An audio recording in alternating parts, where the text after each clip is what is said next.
Hi, I'm Sherri Tan. I'd like to talk briefly about the progress of a new sculpture piece. It's part of a frame series I call Tableaux Vivant. I start with the frame, used, often broken, because I like utilizing the natural wear and tear of the found elements that I use in these pieces. I think their former life adds particular character and often associative metaphors as well. The large frame usually needs some kind of central element that can support other objects, something like a shelf, something around which I can explore the poetic associations between the elements to come. Here I'm exploring the chessboard, which is something I've used in earlier works. You can see from the side view these frames are physically distorted and warped, much like our very relative and changing perceptions of time and space and memory. I like how these frames are not quite right. So I like to angle them in such ways that really radicalizes our sense of normalcy. In order to do that and torque them to a high degree, there's a lot of complex engineering that has to go into the basic mechanics of hanging them.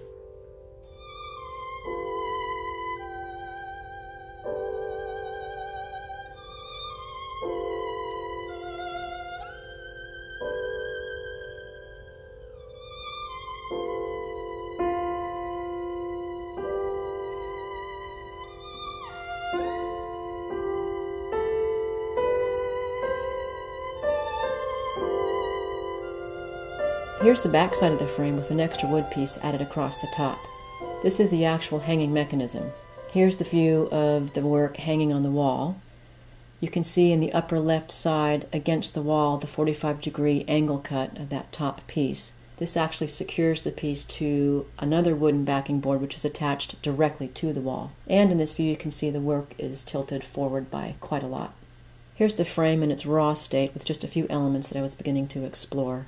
In this case I decided to use those bolts, and I have things hanging from them and attached to them. These frontal views always look a little crooked because of the distorted angle of the frame itself. Now setting the stage, so to speak. I did choose a central element that is like a shelf, but it's not the game board, it's another decorative frame placed horizontally and jutting out. I'm also beginning to explore how to treat the background, in this case looking at various fabrics. As we move through these different versions, you can see the continued play with other objects, most of which will remain in one form or another to the end of the piece. While actual objects changed, the themes remained essentially the same. There's the hanging timepiece on the top, vessels or containers, and natural elements such as the butterfly. In this detail, the circular object with figures, as with a lot of the other objects, is misplaced in a way. It's not used as it was originally, but it's turned on its side, de-emphasizing its original function and instead emphasizing other aspects. Here we see its wheel-like form and the repetition of those circles. And that begs us to turn the wheel, and in fact, in this piece, you can spin that wheel in a kinetic way. I also like the presence of the human figures in that piece, the human form always adding certain illusion to a work.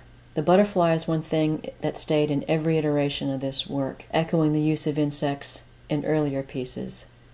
I think we have an instant, almost visceral association for these creatures. Their transformative, very delicate, ephemeral nature is very powerful, and I like all of these associations.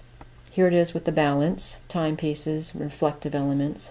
But the work changes and evolves, and here you see the butterfly got moved from the very visible, prominent spot on the cup in the front to sitting on the frame shelf itself, and finally inside the brass vessel, where it is pictured here. When you're standing in front of the piece, you can see inside that vessel just a hint of orange color. It's just enough to invite closer scrutiny, and when you do look inside, you discover it is an actual butterfly. I added the mirror you see being held up beneath the frame, so that there are now a lot of echoes going on in the work. There are other reflective surfaces reflecting the other reflections, all mirroring other elements and angles, both visual and metaphorical. This mirror here allows us to discover, as you move around the piece, another butterfly. At first it appears to be on the mirror, but you realize as you're staring at it, in fact, you're looking at a reflection. So there's a lot of interplay between these objects, a repetition of visual patterns, textures, and lines in the overall architecture of the work, some apparent right away, others that are discovered slowly as you move around the piece. And there's the motivic use of spheres and reflections, the metamorphosed butterflies in different environs. One is free, one is contained, there's the element of time, and this is the work as it appears now. I hope you enjoyed seeing the evolution of this piece, and I welcome any comment you'd like to share. I'll have another short film on this YouTube channel coming soon, so please visit again, Sherri Tan Art on YouTube or sherritan.com. Thanks for viewing.